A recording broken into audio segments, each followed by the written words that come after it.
بالله من الشيطان الرجيم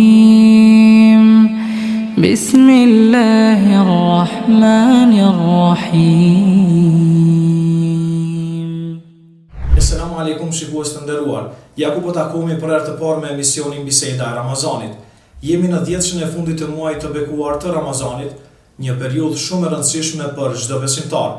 Për të folur rreth vlerës së ditëve të fundit të Ramazanit dhe çështjeve që lidhen me agjërimin, sot në studio kemi mjusafirin tonë të nderuar Hoxhën Ergin Shala. Mirë se erdhe Hoxha. Mirë se vjeta dhe është për të ftesë. Amin edhe juve.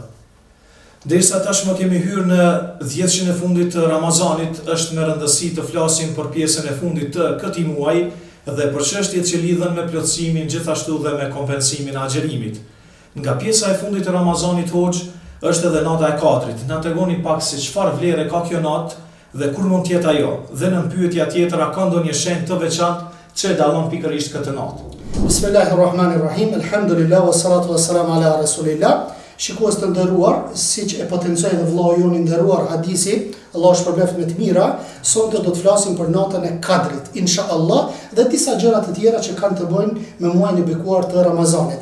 Subhanallahu, duke e menduar këtë temë, po them sa shpejt shkoi ky muaj. 20 ditë shkuan. 20 ditë shkuan. Kështu edhe jeta po na shkon. Do dalim para Allahut subhanahu wa taala në varr, kur të vinë melekët dhe do të na pyesin për çdo gjë. Për çdo gjë do të na pyesin. Andaj e poshtë arsyeshme që në këtë minutazh të vogël me lejen e Allahut subhanahu wa taala të flasim diç për Ramazanin dhe gjitha ato dispozitat që kanë të bëjnë me muajin e bekuar të Ramazanit. Siç e tham, apo siç edhe moderatori, hadisi vllai jon i nderuar, do thotë pyeti për natën e Kadrit. Nata e Kadrit është natë madhështore. Allah subhanahu wa taala ka potencuar në suratul Kadr që Allahu azza wa jall e ka zbritur Kur'anin në natën e Kadrit. Paraprakisht është një ajet kuranor ku thotë Allahu subhanahu wa taala shahru Ramadan alladhi unzila fihi al-Qur'an. Muaji i Ramazanit në të cilën është zbritur Kur'ani. Kjo është rregull i përgjithshëm. Dikush mund të më thonë, po mirë, muajin e bekuar është zbritur Kur'ani. Mirë, po a ka ndonjë natë të veçantë kur është zbritur Kur'ani? Po, inna anzalnahu fi lejletil qadr. Me të vërtetë, ne e zbritëm Kur'anin në natën e Kadrit. Subhanallahu, nata e Kadrit është më e vlefshme se sa 1000 muaj. Dhe thot pejgamberi alayhis salatu wassalam, kushdo që e kalon këtë natë me ibadet, me besim dhe duke shpresuar në shpërblimin tek Allahu subhanahu wa taala, Allahu azza wa jalla ja fal mëkatet e kaluara. Allahu akbar, subhanallah. Mirë po, kjo natë e bekuar duhet ditur se kur është. Ka pas një rast Muhamedi alayhis salatu wassalam, thot doli nga shtëpia e tij dhe dëshiroi t'ju tregoj sahabeve për natën se kur është nata e Kadrit. Dhe dy persona, dy sahabi, çfarë bën? Ishin duke u grindur. Dhe thot Muhamedi alayhis salatu wassalam, dola t'ju tregoj lajmin për natën e Kadrit dhe më hupi. Këtu ulemaja kanë thonë, nëse me një shtëpi ka grindje, ka fesat, Allahu subhanahu wa taala e heq drejtetin atë shtëpi. Një prej shembujve konkret është dhe kjo. E humbi, subhanallah. Vetëm pyetni hafizët, pyetni ata që e memorizojnë Kur'anin, nëse një ditë grinden apo bëjnë një mëkat të caktuar, nuk më mësoj Kur'an, nuk e hin kry. Duhet sa më shumë me po dhikr Allahu subhanahu wa taala dhe çfarë? Me kërku falje tek Allahu azza wa jall që mja qelë memorizimin e kokës. Andaj, na kanë mbetur këto 10 net që i fundit, na kanë mbetur. Siç ka në hadithet e pejgamberit alayhis salatu wassalam, kërkojni në natën e çfarë? Natën 21, 23, 25, 27, 29. Me një hadith në Sahih Muslim, Ubej ibn Kabi i transmeton hadithin, thot atë ju tregoj kur është nata e Kadrit? Nata e Kadrit është në natën e 27. Sahih Muslim, hadithi është i vërtetë. Tash atë ngritemi vetëm në natën e 27, na të bëjmë ibadet dhe ka që kry puna. Jo, sepse në mesin e dietarëve ka ihtilaf, a lëviz nata e Kadrit apo nuk lëviz. Nëse e marrim të mirëqen që nata e Kadrit lëviz, atëherë kemi problem, apo pse kemi problem? Sepse nuk e dim në cilën natë është. Mirë, po nëse e marrim hadithin e pejgamberit alayhis salam, ku Muhamedi alayhis salam e ka shtrëngu izarin në 10 netëshin e fundit. Dhe thotë është larguar nga gratë. I ka thirrë dhe i ka zgjuar gratë apo familjarët e vet që ta bëjnë ibadet Allah subhanahu wa taala dhe nuk ka fletur deri në mëngjes. Pse? Se atë natë vllazni zgjidhet çdo gjë. Atë natë zbresin me lajket Allah subhanahu wa taala, zbret kush zbret? Me lajket Gjibril. Subhanallah, engjulli Gjibril. Pingrit durt dhe po thu ja Rab falem.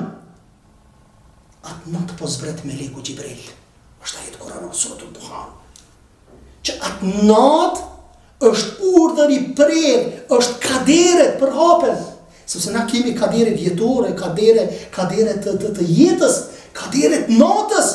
Dhe një prej kadereve është edhe këtu kur ti e lut Allahun subhanahu wa taala, dhe thot Muhamedi alayhi salatu wassalam, çfarë thot? Thot ka lutja e ndron kaderin Allahut azza wa jalla.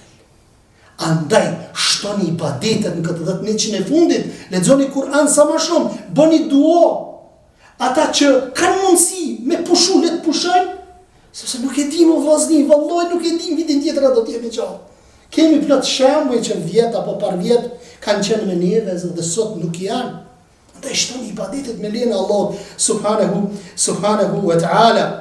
Po si e kërkon muslimani natën e Kadrit? Kjo natë është natë e bekuar, se që tham, personi që e humbat natë ka humbur shumë gjëra të mëdha. Pra me natë vllazni, sikur 83 vjet me bo ibadet, është ajo natë. Khairun min alfi shahr. Ma khairit se 1000 muaj. Allahu akbar. 1000 muaj. Vetëm një natë që e bën ibadet Allahun subhanahu wa taala. Dhe thot Aisha radiallahu anha, thot ajo e kishte pyetur pejgamberin alayhis salatu wassalam, thot i dërguari i Allahut, sikur thot unë ta dija se cila është ajo nata e Kadrit. Çfarë të lutem? Vesh një dua, i thot. Subhanallah. Për atë arsye, vllazni moni në mend këtë gjë. Kur kërkoni prej Allahut, kërkoni dua të përgjithshme që përfshin shumë gjëra.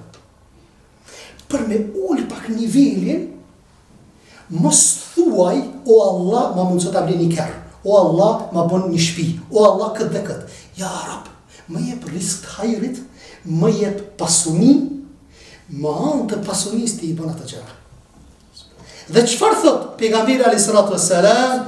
I thot thuaj, nëse e gjemat në, Allahumma innaka afuwun tuhibbul afa fa'fu anni. Më thonë këtë dua bëne në sejdet e tua gjatë natës, gjatë 10 netëve, se në nuk e dim, apo? E nëse, thot Muhamedi alayhis salatu wassalam, nëse e shihni vetin që jeni bu tembel me një aspekt, apo jeni lodh, atër spaku në 7 netëshet e fundit, apo në netët tek. Po dhe të netët tek në nuk i dim saksisht. Saudia ma herët filloj Ramazanin në ma vonë, apo? Andaj për ti rënë kësaj çështje, pik, për 10 netëshin e fundit, vetëm që të 10 netëshin e fundit ne të shtrëngojmë izarin dhe të bëjmë dua tek Allahu subhanahu wa taala, dhe dikush mund me pyet po shenjat cilat janë. Ma tregoni shenjë.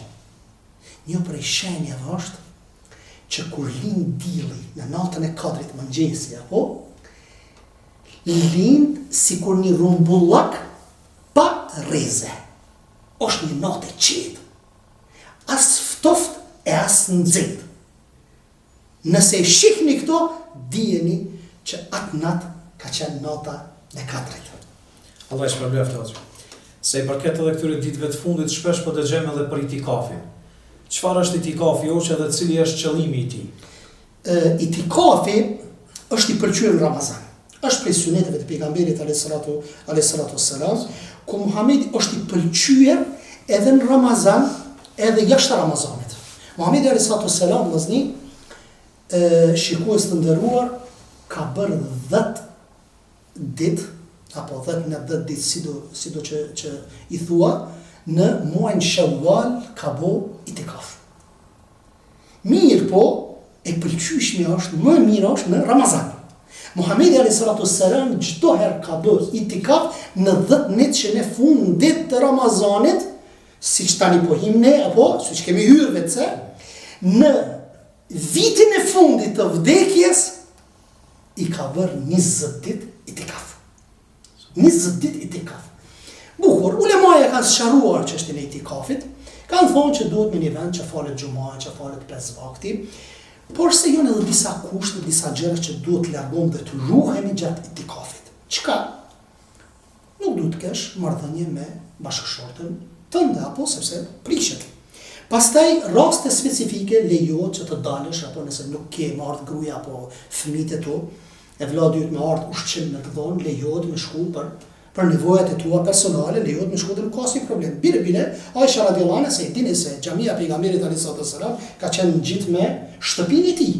Dhe thotë ishte me menstruacione bile Aisha radhiyallahu anha dhe e afronte kokën Resuli alayhis salam dhe ja pastronte kokën apo e lante Muhamedit alayhis salam kokën e tij. Aisha radhiyallahu anha. Ka pas një rast kur Safia, gruaja e pejgamberit alayhis salam, ka ardhur me vizitu Resulin alayhis salam gjatë itikafit.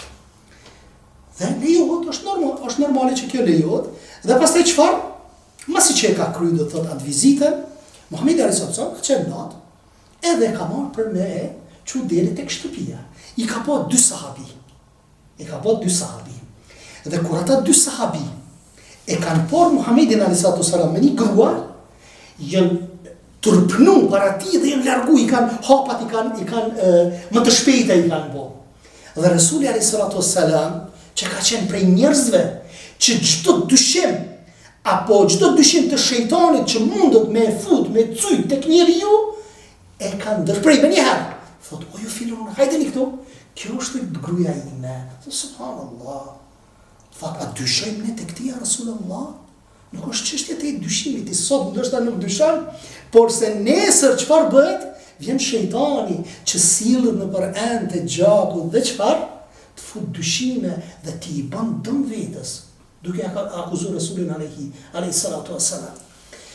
Pastaj thot, çështja tjetër, itikafi gruas, normalisht lejohet edhe gruaja me bëj itikaf, më thonë nuk ka asnjë problem, normalisht me të gjitha ato kushte dhe standardet që i plotësojnë. Një çështje tjetër është pastaj mesin ulemave ka që lejohet me bë në jashtë 3 xhamiave që ka në hadith pejgamberit alayhis salam që nuk ka itikaf jashtë 3 xhamiave në Qabe, në xhamin e pejgamberit alayhis salam dhe në Quds, është çështje hilafie kjo.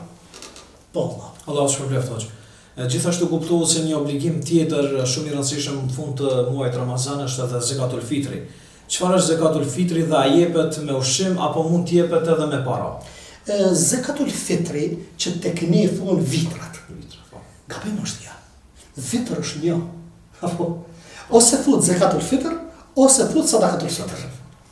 E të na është e përhapur bile subhanallah disa prej analizëve, disa të dasht, do thënë mu tregu pak ma dishim kinse se o gjallarët, edhe tha çdo herë tha tek ne tha është quajtur vitër kjo punë, vitrat.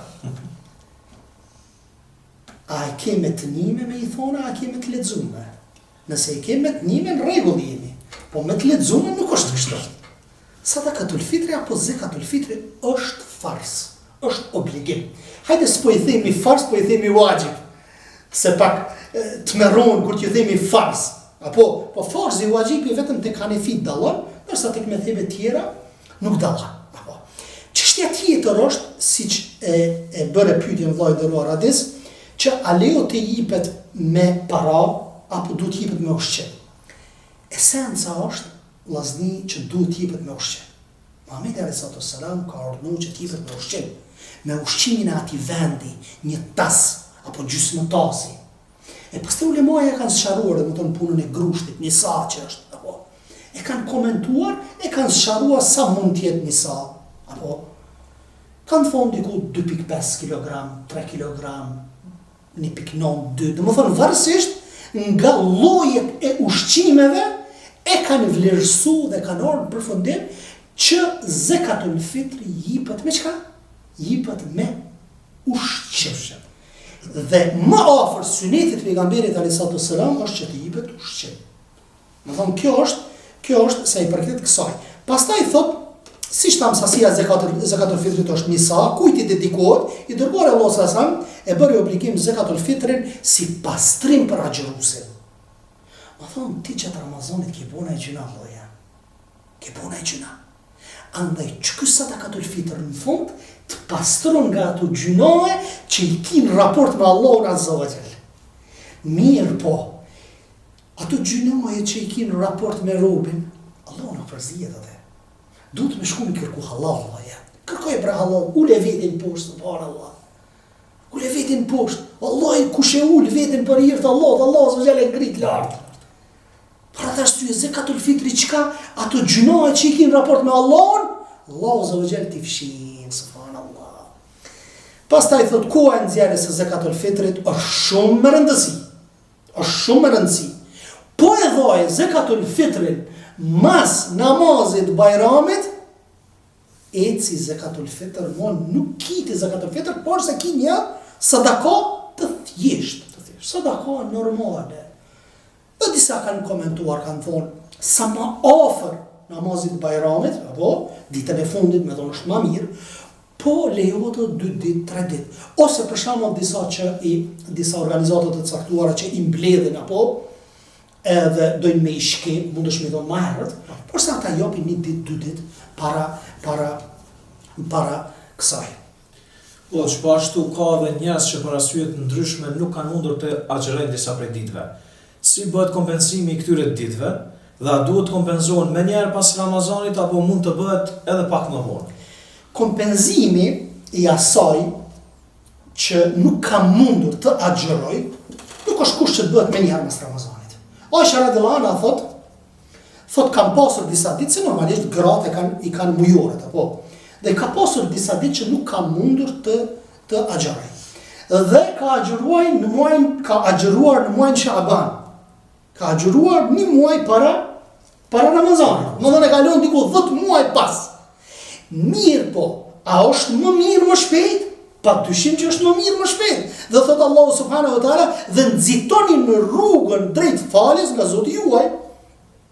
Çdo vepër që e bëni vëllazni, mundoni që ta bëni më njëherë, sepse shejtani është shumë manipulator dhe të nxit për mos me bëu vepra të mira. E shtyp, hajde shtyp. Ko vëllazni, në pyesen, para mendo, ofër është Ramazani edhe 3-4 ditë, thotë se kom kryer në kompenzimin, pse vëllai e lën ditën e fundit? Pse e lën ditën e fundit? Se nëse e lën ditën e fundit dhe nëse ti nuk agjeron, atëherë ty të kap edhe dënimi. Të kap edhe agjeron, edhe duhet të agjerosh, para di që nuk i ke agjeru, plus edhe ta kompenzosh me ushqim. Mirë, po para praktikisht i ki 10 muaj vëllaja. 10 muaj agjero. Po kush janë, po tash çështja është. A duhet të agjerohet, a duhet të jipet ushqim? Tu është një çështje që është sqaruar me ajete kuranore.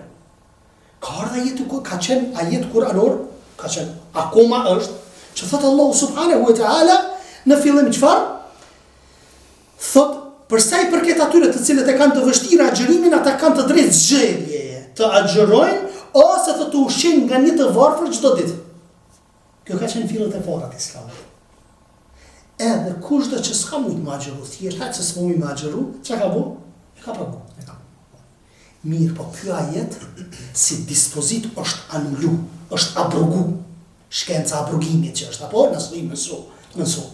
Edhe çfarë? Mirë, po ka mbet për shtatzanën, ka mbet për gjithënsen, ka mbet për pleqt, për të sëmurët kronik, ka mbet që nëse këta nuk kanë mundësi pas Ramazanit me agjeru si kompenzim, që ka bëjnë ta? Ta paguajnë. Ushqim. Mirë, po nëse ka mundësi shtatzania me agjeru pas Ramazanit, është shtatzania, ka mundësi pas 4 muaj, 5 muaj, 6 muaj, është e fort, apo jep gjithënse është, mirë po është e fuqishme, varësisht nga gradë, atër mundet me agjeru. Po tjetri, ka sëmundje kronike dhe ka sëmundje akute. Sëmundje akute ka një flok. A i kalon, ajo i kalon. Atër duhet të agjeroj, jo të paguaj. Mirë po nëse një person ka smundje kronike, a duhet të paguaj ky, a duhet të agjeroj? Po nuk mund të sheqerin e ka, diabetin e ka. Një ditë agjeron, për një sheqeri shkon 20-30. Që me po personi tillë? Edhe nuk shpesuat që do të shërohet ai me këto ilaqet aktuale.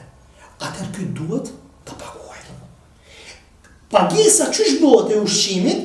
Pagesa bëhet nëse 30 ditë nuk e agjëru, mundesh për një ditë, çysh e ka bërë Enes ibn Maliku radhiyallahu anhu, që i ka mbledh 30 të varfër dhe i ka ushqyer për një ditë. Tahamu miskin, vllaznit, duhet me pas kujdes.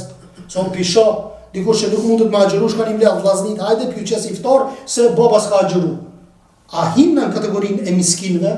Nuk him. Gjej të varfën vllaja. Ose gjej një familje që ka 4-5 antar dhe për 6 ditë, çdo ditë 6 ditë jepi çdo ditë ushqim dhe e kryen me lenin Allah subhanahu wa taala, dhe është se ka pas vazi kanë pyet thotë a duhet dyshutje mi dhon për një person për një ditë, më thon iftarën edhe syfyrin, jo, vetëm një është. Më thon vetëm një është. 30 shujtje për 30 ditë.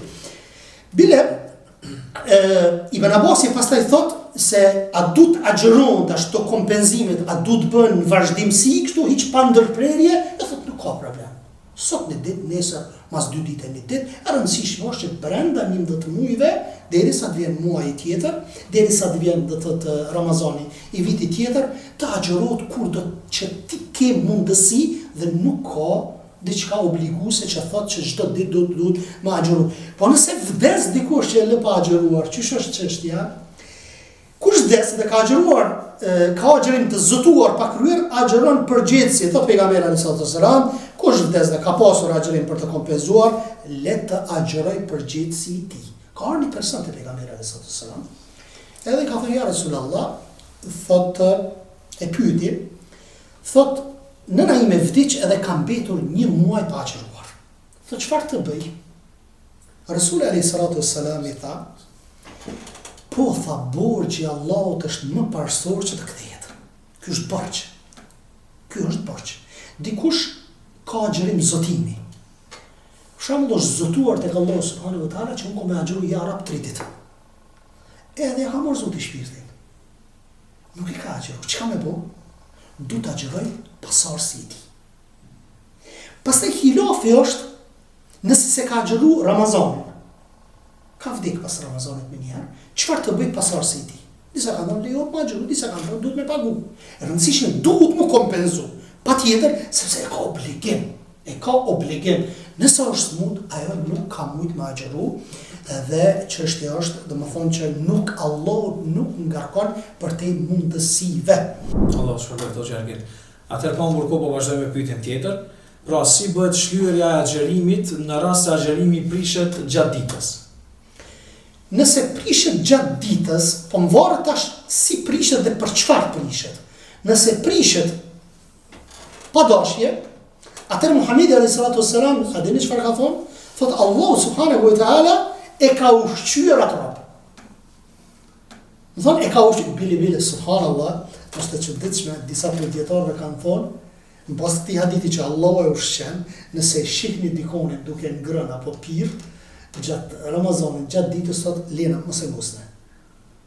Derën që gratë kanë arrit disa dietarëve se Allah është duke ushqyer, domethënë mos i përzini me një aspekt. Të tjerët kanë thonë normalisht që duhet me i tregu. Dhe është normale që nuk prishet kjo. Nuk prishet. E dyta është prishja me qëllim, Allah kur nuk mundesh me arrit atë shpërblimin asaj dite. Kur nuk mundesh me arrit. Pastaj dënimi është shumë i madh subhanallahu nëse marrëdhënia intime atë kompenzimin që duhet me e bëu apo nëse ka marrëdhënie intime mes burrit dhe gruas. Po shtrohet pyetja, a është për burrin apo për gruan? Gruaja nuk kompenzon. Veç ditën që e ka prish. Ndërsa burri ose duhet me liru një rob, ose 60 ditë me agjeru, ose 60 të varfër, apo? E dini rastin ati sahabiut, që thot ja Resulallah, u shkatrova, apo? Thot bona marrëdhënie gjatë ditës Ramazanit, çfarë të bëj? I tregoj Resulullah sa të sa ato kategori që duhet. Tha jo s'mujnë ja Resulallah. Edhe erdhi një person aty, e pruni një kosh me hurma. Edhe i tha, Pejgamberi a.s. I tha merre këtë edhe shpërndaje tek njerëzit e varfër, të nahis të lagjës tënde. I tha e Rasulullah, s'ka prej natë dhe i poshtë nuk ka njëri më të varfër. Muhamedi a.s. ka qepallat buzqeshi atë shumë, sa që tha merre, pastaj tha merre atë kosh me hurma apo çfarë ti themi asaj, pjat me hurma dhe shko ushqeje familjen tënde. Ky edhe bëri marrëdhënie intime, edhe në fund e fitoi çfarë? E fitoi një kosh apo një pjat me hurma. Kjo është feja Allah subhanahu wa taala. Mos ja vështërsoni njerëzve fejnë Allah subhanahu wa taala. Wallahi knatësi e madhe o vllazni kur i shohim, kur i pyes fëmijët e mi pyes në për shkolla që po agjërojnë me të madhe të agjërojnë. Po më tregon, isha në vushtri të një vlla për iftar, edhe po më tregon klasën e 9 të një djalin një vllaut me një fshat. Tha këtë klasa po agjërojnë, vetëm një tha nuk po agjërojnë. Këtë klasa. Ma thonë se mirët si përqindje diku thutë 70-80% po agjërojnë prej muslimanëve të Kosovës. Allah i knatësi jo kjo. Ka mirësin këtë vend. Shfrytëzoni rastin që qatë 70-80% që e kanë agjërimin, me këthy tek namazi. Inna salate, tanha anil fakhshai wal munkar, me të vërtet namazit largon për të këqijave. Ka iman ajo, o vllaja, ka iman elhamdulillah që po agjëron. Një shtyllë të islamit po e bën. Shfrytëzoje këtë muaj që ta largosh nga gjunahet me lenë Allah subhanahu wa taala. Subhanaka Allahumma wa bihamdik, ashhadu an la ilaha illa ant, astaghfiruka wa atubu ilaik. Unë e përfundova. Allahu shpërblet, faleminderit shumë. E atëherë të nderuar shikues, kjo ishte biseda e Ramazanit për sot. Falenderojmë shumë hoxhën e nderuar Ergin Shala për këshillat dhe sqarimet e vlefshme. Lusim Allahun që të na pranojë agjërimin, lutjet dhe veprat tona në këtë muaj të bekuar të Ramazanit. Ju falenderoj edhe juve që na ndoqët. Deri në takimin e radhës, ju përshëndes me përshëndetjen e ngrohtë islame.